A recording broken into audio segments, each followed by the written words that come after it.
قرآن مجید کا سورہ نمبر 1 سورہ فاتحہ۔ سورہ فاتحہ کے متعلق چند مختصر نکات تلاوت و ترجمے کے ساتھ۔ بسم اللہ الرحمن الرحیم۔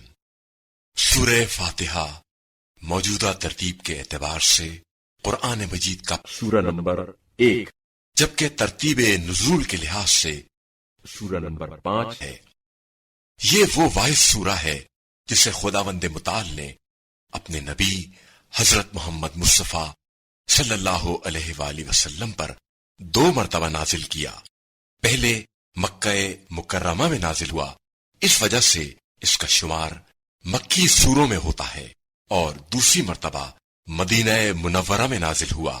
فاتحہ عربی میں ابتدائی اور دیپاچے کو کہا جاتا ہے۔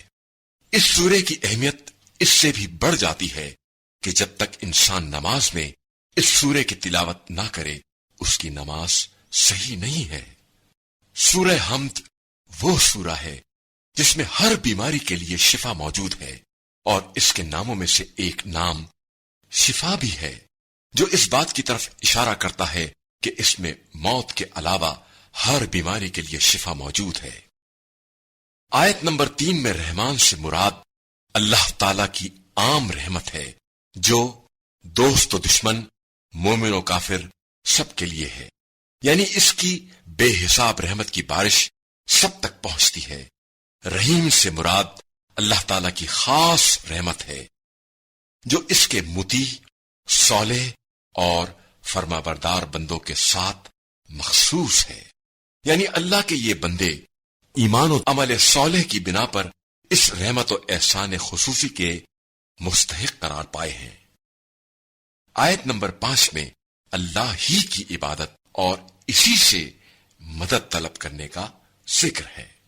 اس کے ذریعے عبادت و بندگی کی طرف جس خوبصورت انداز میں اشارہ کیا گیا ہے، حقیقت میں ان اشاروں کے ذریعے توحید کی تمام اقسام کو بیان کیا گیا ہے۔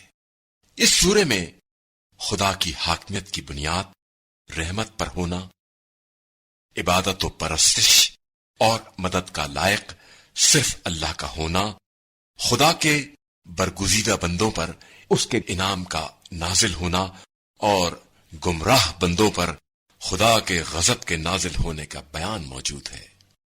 حضرت امام محمد باقر علیہ السلام فرماتے ہیں کہ جس مریض کو سورہ حمد پڑھنے کے بعد افاقہ نہ ملے، اسے کوئی چیز بھی افاقہ نہیں دے سکتی۔